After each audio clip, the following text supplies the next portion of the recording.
Hi, I'm Dr. Amy Robbins, and welcome to Life, Death, and the Space Between podcast. I'm a licensed clinical psychologist and medium, and here we explore life, death, consciousness, and what it all means.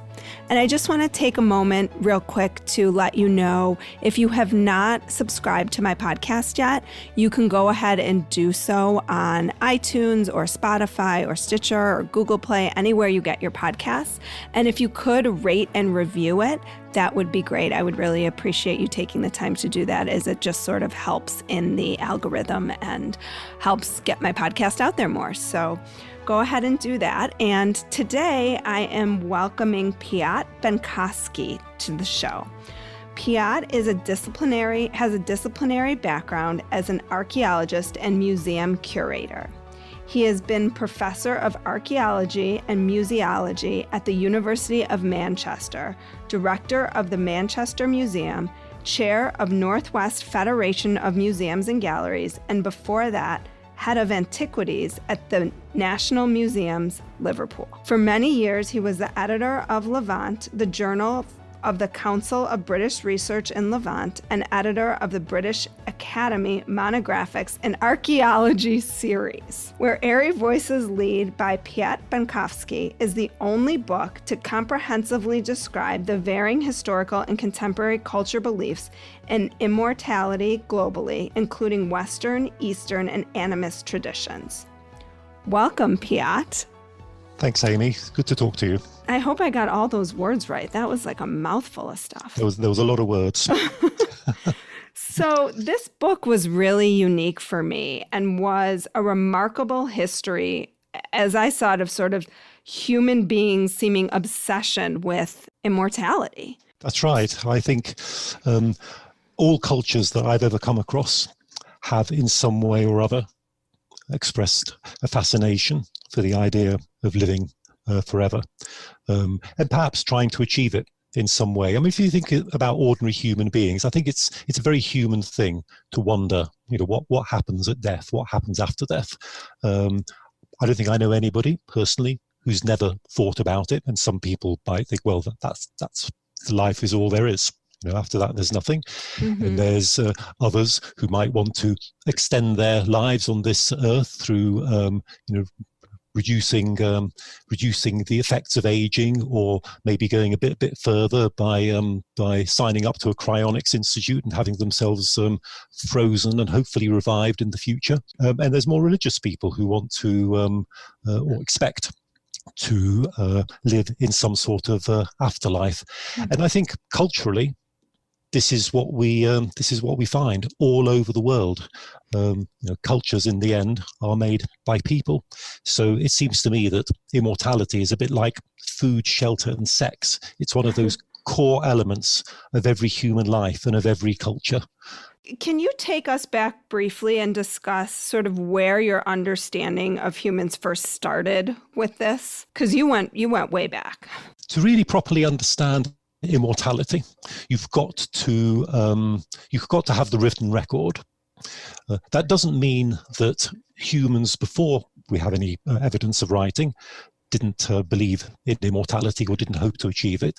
It's just that it's difficult to interpret precisely what, for example, the objects that are left in their grades, for instance, of Neanderthals who didn't write. It's a bit difficult to know exactly what those meant. It could well be that the objects were things that they expected to use in the afterlife, or if there are food items, food to help sustain them either into the journey to the afterlife or in the afterlife itself. And it's likely that they had exactly the same fears and hopes as we do about what happens at death. But unless we've got something written down that tells us about a belief in a possible life after death, or the certainty of no life after death, then it becomes a question of interpretation and speculation, and we will never know. And that's something that we've got to accept. We will never know for certain. So really, my book starts with the earliest written evidence. So that takes us back to about 3,500 BCE in Mesopotamia, more or less the area of modern Iraq. And that's really where you first see the emergence of this interest, preoccupation, curiosity, whatever you want to call it. I think it's for the first time that you see the emergence of this theme around man trying to find immortality. I mean, what's often called the earliest story in the world, that of Gilgamesh. It's found in Mesopotamia in the late 3rd millennium BCE in its earliest form. He was considered by Babylonian tradition to be a real king. So the story is about his search for immortality. He fails to find it, or rather, he has it in his grasp, and he loses it, literally, at the last minute. And he concludes that the only route to immortality is through fame and children. And those themes of searching for immortality, maybe failing to find it, and maybe realizing that all you can have is a sort of symbolic immortality through fame, through your achievements, or through your children, is a common one. And that goes through many other cultures right up to the present day. The idea that the search for immortality is a vain one. That's so interesting to think about it in that context, especially as we're living today, where there is such a quest and, wish to be seen, to be known, to be famous. It's like, has that become another, I never even thought about it this way until you said this, has this become another way for us to kind of channel our fear of death and dying? Is like, this is a way to preserve that we're going to live forever in some way.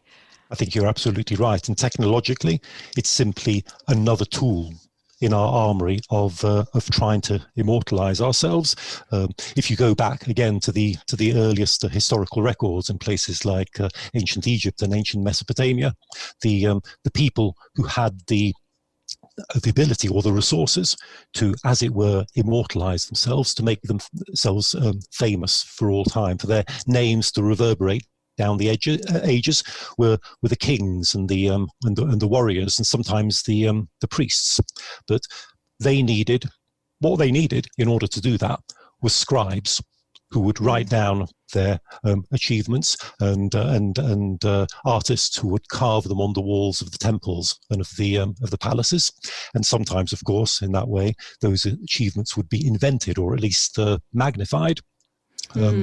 Nowadays, through things like social media, a lot of the messages are actually not that different to the way people magnified themselves in the past, especially if you look at something like the strategies of more ordinary people in antiquity. For example, in ancient Rome, you have inscriptions written on epitaphs for the dead, sort of like memorial stones or gravestones, which introduce the person to a passing stranger, and they present an almost idealized version of that person. That's what a lot of the time, it seems to me, we're doing through social media. So I think you're right that this pursuit of that type of symbolic or immortality through fame is just as important today as it was for somebody like, an Egyptian pharaoh or a Mesopotamian king or Gilgamesh or an Achilles. But the one difference is, of course, you no longer have to be a hero because anybody can do it. Right. The other advantage, which I point out in my book, is that you don't actually have to be dead anymore in order to do it. Right. And you can shape that story in a way that maybe in the past, even if people tried, right, other people's memories sort of shape that story. But now people curate their own immortality in some way. That's right. I mean, I think, again, those rulers and warriors who made history, in many cases, they did curate their immortality. And one of the tasks of a historian and archaeologist is to sift through the information they've left, those inscriptions of their achievements on the temple walls and on the palace walls, and try and figure out, well, what actually is true and what has been made up. How much did this king really do these things himself, and how much were done on his behalf by others? And he has simply claimed, because he was the king, he said, well, these are my achievements.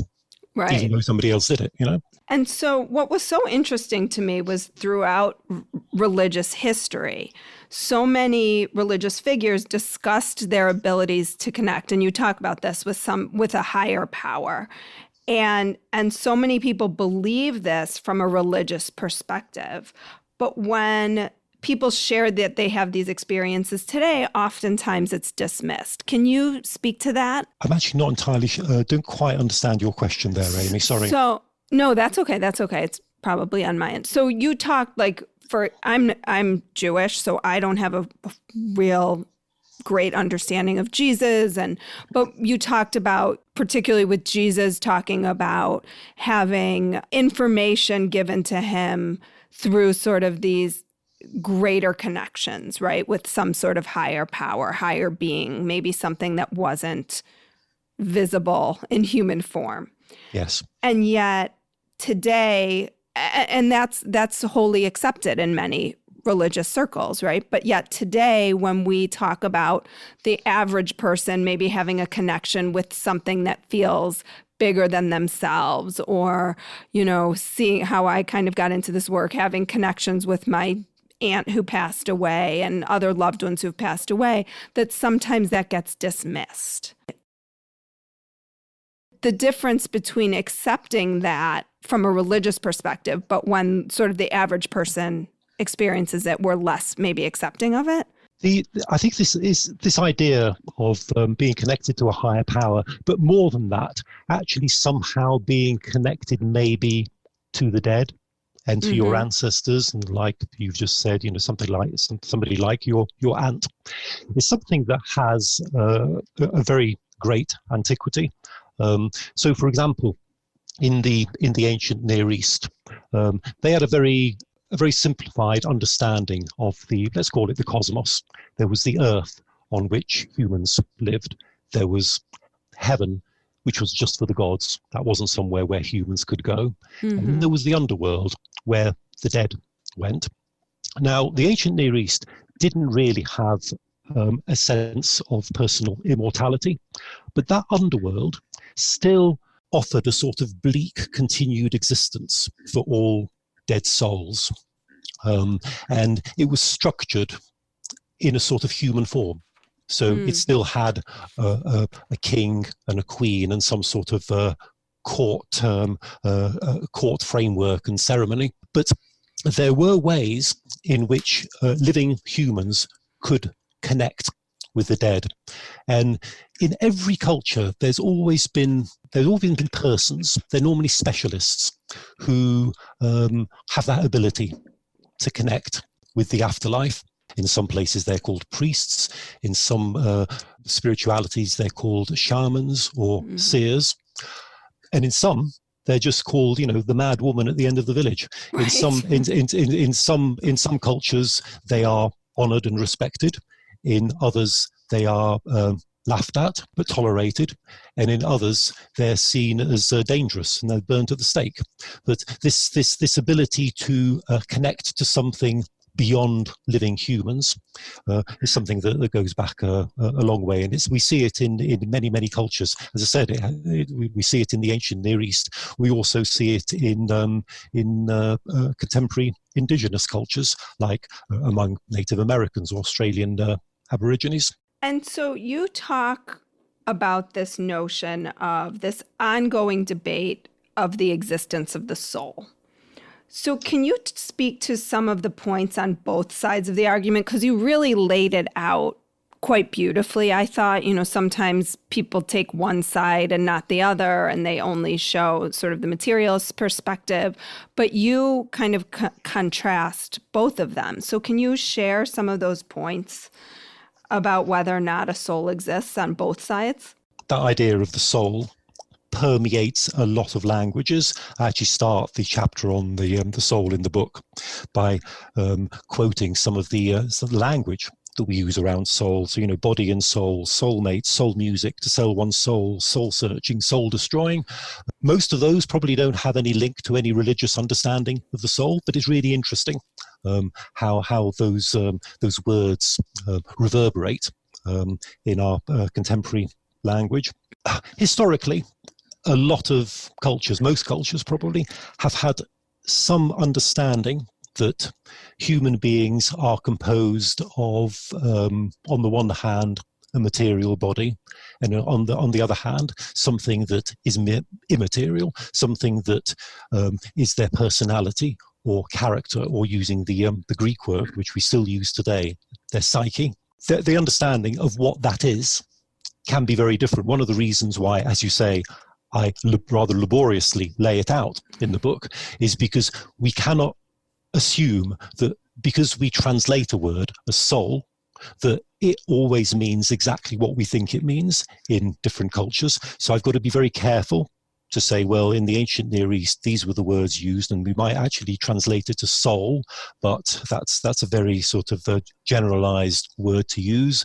And what they understood by this was, X, Y, and Z, whereas in the ancient Egypt, it may have been something different, and in the ancient Greece, it was something different again. One of the things I find fascinating is how through the early years of the development of Judaism, Christianity, and Islam, there were these furious debates about whether or not human beings have a soul, if that soul is immortal, and what happens at death. Is it just the body that is resurrected and goes to an afterlife, or is it only the soul, or is it both of them? And it's almost like a whodunit, seeing all these different ideas over the centuries. And sometimes, if somebody put their foot wrong and said something slightly unorthodox, it was really bad news for them. They could be burned to the stake for saying the wrong thing about the resurrected body or the immortal soul. So certainly in those three religions, up to the present day, there is a very strong idea that there is an immortal soul. And certainly within Christianity, the current, or let's be specific, within Catholicism, the current understanding or the current teaching is that at death, or at the day of judgment, the resurrected body will join again to the immortal soul. And in that form, they will go to heaven. But of course, modern scientific orthodox opinion, has a different orthodoxy, and it's rather rejected the whole idea that there is a soul. The discussion there, for the most part, has concluded that far from human beings being made up of a mortal body and an immortal soul, in fact, all they have is the mortal body. And scientific orthodoxy, certainly probably since the late 19th century, but it became an orthodoxy probably in the 20th century, has concluded that all the things that previously people, religions, cultures thought that a soul did, its function, can be all undertaken by the brain, and that's a material brain, and all the neurons firing in the brain. So current scientific orthodoxy is that the brain does all that a soul needs to do, so the soul doesn't exist, because actually it doesn't need to exist, because all that work is being done by something else. And one of the things I explore in the book is, are they right? In a sense, that too is a historical quest, looking over the centuries at the different ideas for and against the soul, and for and against this orthodox scientific view. And as you pointed out, I managed to sit on the fence quite comfortably and be very objective about all this, because the conclusion I come to is that we don't know which of these views is right. Any of the ideas about a soul, whether in Christianity or whether in other religions and spiritualities, or even the idea that we don't have a soul and that we're made up of all our thinking and all our perception is all done by a material brain. In the end, that may well be true, but it still remains a hypothesis. The point is, we do know so little about the brain, and there is so much that actually up to now cannot be explained by simply neurons firing in the brain, that I feel we have no alternative but to leave the question open. to say, well, we don't know which of these is correct. We may feel very strongly about one or the other, but we have to accept that, in fact, we may be wrong and the other person may be right. So that's one of the conclusions I come to, that we've got to be objective and open-minded. That's like should be a global takeaway, right? Do you think we'll ever come to any agreement on this? I mean, they've clearly been at it for hundreds of thousands and thousands of years with the same debate. Some philosophers and scientists think that we won't, because it's something about trying to understand our own consciousness and what makes us up, makes it almost impossible for us, in fact, to answer that question definitively. The standard scientific response is that, well, we might not know for certain now, but one day we will, and scientific research is always continuing. This is the so-called post-dated checks for the future argument, that we don't know now, but one day we will, and we just have to be satisfied with that. The problem with that argument is that any of the worldviews could use the same argument. A Christian could turn around and say, well, yes, that's true, but in 50 or 100 or 1,000 years' time, we might suddenly get an insight into actually what the soul is, and how it works within a human being. So that post-dated checks for the future argument works both ways. I sometimes think about the comparison between different disciplines, because certainly in my discipline, in archaeology and history, that sort of argument really doesn't hold water. If you've got evidence that does not lead to proof, then what you have to do is keep all your options open.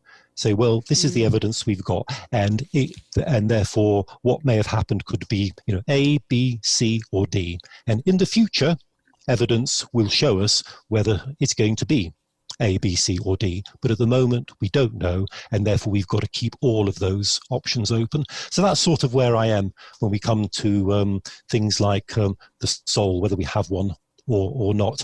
I think there's both evidence in each way, but there are also problematic areas and big explanatory gaps, whichever way you look at it. So we have no alternative but to leave it open. Mm-hmm. I like that. If the evidence doesn't lead to proof, we need to keep all options open. So how have we tried to achieve immortality? I know we talked a little bit about just kind of through fame and through legacy, but what about the real scientific ways we've attempted to? I mean, I think just in some ways, just our intense need to kind of search for the fountain of youth is a way of trying to put off our immortality. Everything that we try to do to keep ourselves young and looking young and feeling young is a way to push off immortality. But what other ways are there that you've researched? Before I answer your question, you've raised a really interesting point there, and that's the one about youth. And in a lot of the fascinating myths and legends from different cultures, there's a tension between the search for immortality and the search for eternal youth. And a lot of the great immortality stories, the attempt to achieve immortality falters because they either eternal youth is inaccessible, or, for instance, the protagonist forgets to ask for it, either for themselves or for their loved one. And that's a wonderful theme that runs through. And it raises the question, is immortality without eternal youth worth having?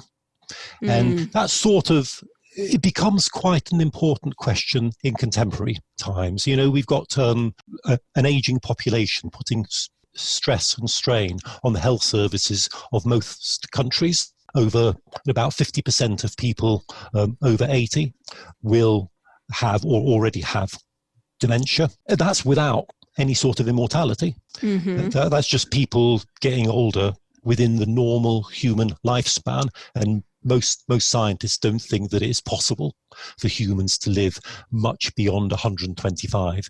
That sounds pretty good, 125 for most of us. But if you then think that, well, unless you have eternal youth, what were those last 40 odd years going to be like? And would you want to have immortality beyond that? So that's a theme that runs through a lot of a lot of stories in antiquity. But so, I mean, to go back to your question about, well, how can we actually achieve that immortality? Again, in some ways, you could sit back and think, as an individual, what ways do I think it is possible to be immortal? And that's really what different cultures have done. So there's been the idea of resurrection, that you die, but then you're reborn. And the interesting question, which we'll come back to later, well, if you are reborn, where will you be reborn? There's reincarnation, so that you will die, but that spirit or soul, or some essence of you, will be reborn in another body. There can be other types of transformation, so you might not necessarily be reborn in a human body. You might be reborn as a plant or an animal or a spirit. Then, of course, we've already been talking about the immortal soul, that it isn't anything to do with the body as such, but there is something immortal within us, and that's what survives. And then, of course, there's the idea of extending life indefinitely, which we've already touched on. That's what Gilgamesh tried to do. That's what the people who sign up to cryonics institutes still try to do today, in some ways doing exactly what Gilgamesh did 4,500 years ago. With this desire to achieve immortality, if we ever did, I think about this a lot, how do you think it would shift how we live? If we were able, I guess, let me change this question, to achieve immortality in the physical form, because that's really what people are talking about, right? Yes.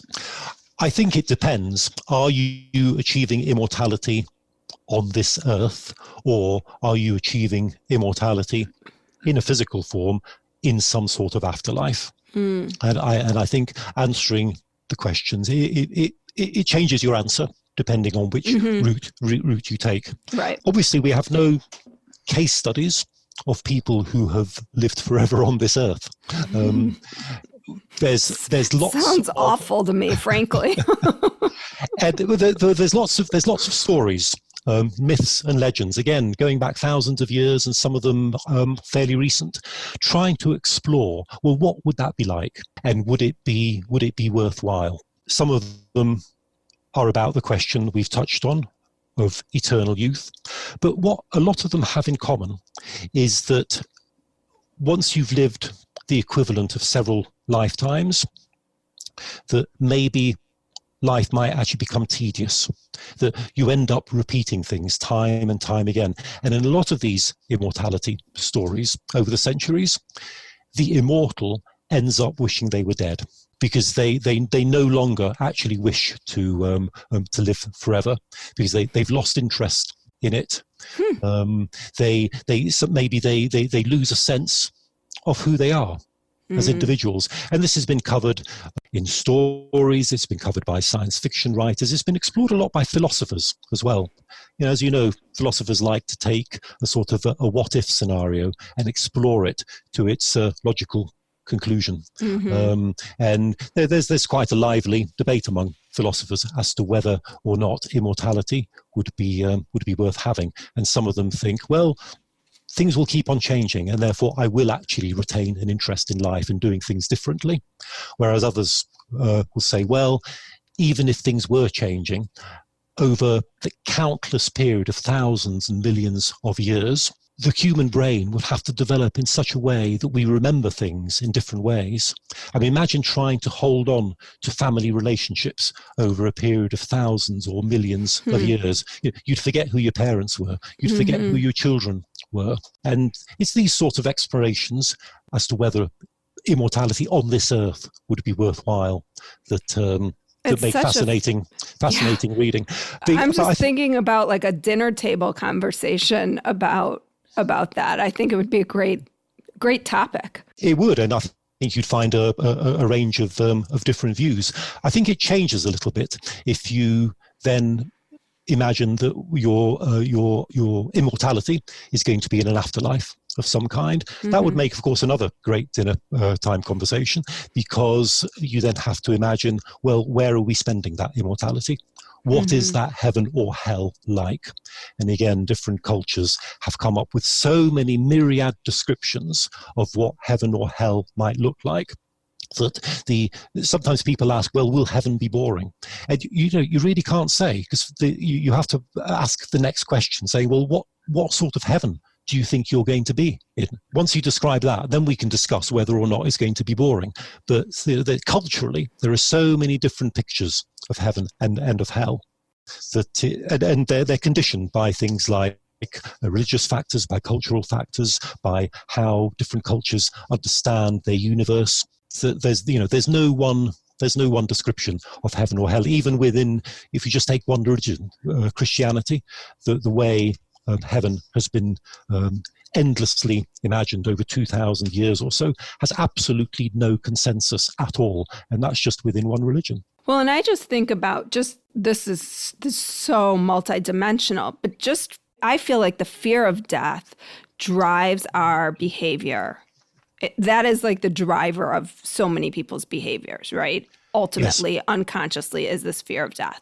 If you take that fear away, how will that monumentally shift the way people live their lives? Of course, a lot of people argue that's what the major religions do in some way. They try and take away the fear of death. Mm-hmm. What they're offering you is some sort of immortality, taking away the fear of death in return for behaving in certain ways that by those religions are deemed good, in inverted commas. And of course, a lot of sociologists and philosophers think that in fact this idea of fear of death is the ultimate cause of all culture. That unless we had death, then there wouldn't be any point doing anything. Right. And again, this has been explored in different ways, both in fiction and in philosophy. And it's one of those questions which, going back to your imagined dinner time conversation, in a sense, can have no correct answer, because it's just a way of looking at why do we do things? What are we here for? Is there a purpose to life? What's the meaning of it all? And in fact, quite a lot of philosophers and psychologists and sociologists think that overcoming death is the whole purpose of culture. You're right that the fear of death is something very strong within individual humans. I mean, we do find it extremely difficult to imagine our own death and non-existence. And we fear the almost unimaginable prospect of having no awareness or sensation at all. I mean, the idea of not being is something quite difficult, and it's scary. And that fear is perfectly normal and understandable.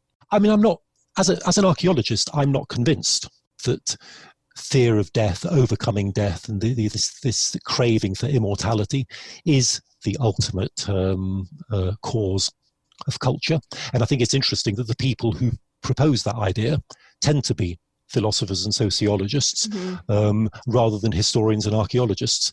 There are so many different complex explanations around the history of human societies, that having this single universal explanation of human culture, that it's about overcoming death, just seems very, very simplistic. Yeah. And if you go back to our earliest documented religion, again back in ancient Mesopotamia, I think you can argue it wasn't actually about immortality at all. Some people say, well, religions are created in order to overcome the fear of death and to provide immortality.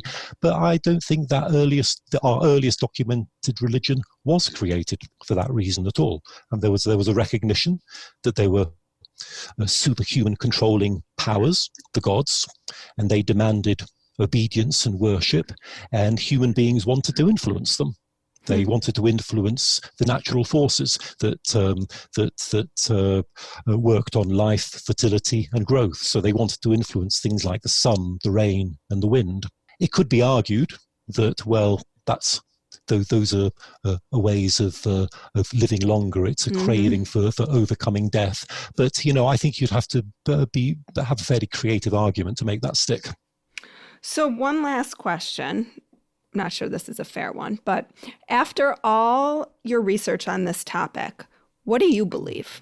I'm going to go back to my comfortable sitting on the fence. I had a feeling that's where you were going to land. Partly because that's what I've always done as an archaeologist. When we talked before about evidence, What does evidence show us? If there isn't proof of something, then we need to keep options open. And that's really what I see in this global survey of different ways of the different cultures have tried to achieve immortality or have not believed in it at all. There's no certainty in any of them. And for me, one of the conclusions I come to in the book is that I think it's very important to accept that other viewpoints may be correct. So for me, it becomes an ethical issue. It's a question of accepting and respecting other worldviews, other perspectives, even if they are not the ones that we have been brought up with, that we firmly believe. You've got to accept that, and I've used this phrase before, you've got to accept that the other person may be right. So maybe it back to your point, it has nothing to do with death at all, this fear, but it's really about being comfortable with uncertainty.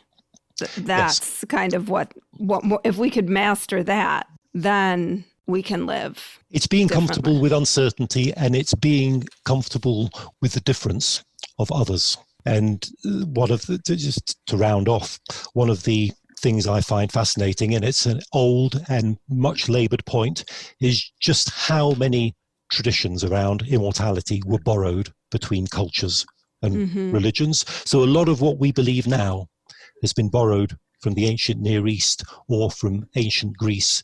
And there's so many common threads between Judaism, Christianity, and Islam. And yet, at so many points, these religions seem to be at loggerheads. And yet, when it comes to that really important point about, well, what happens to it as a death? What happens in the afterlife? They have exactly the same traditions. They borrowed from each other. They have exactly the same traditions. They had similar debates concerning whether human is a physical body, an immortal soul, or both. Do they reunite after death? What aspect of a person goes to heaven? It seems to me, when you come down to the really important things, these have so much agreement and so many shared traditions and borrowed between each other. And that seems to me to be a really important point. It's almost as if the similarities are more important than the differences. Well, thank you so much, Piotr, for your time today. And if people want to find you, find your book, where Airy Voices Lead, where can they do that? Well, the book comes out at the end of May, but it's already available for pre-order in the usual places like Amazon. Ooh, I didn't realize I got a sneak preview to that. You did, yes. And is there a website that people could find you on, or? Yes, the website's basically my name and then .co.uk. So it's piotrBienkowski.co.uk. And I will have that on my show notes so people, if they're interested in looking, can find you. Great.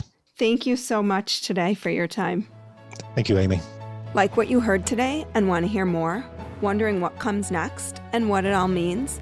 Head over to Apple Podcast, Spotify, Stitcher, Google Play, or anywhere you get your podcasts and hit subscribe. Also, if you could take a minute to rate and review my podcast, I would really appreciate it. Stay tuned as we continue to explore life, death, and the space between.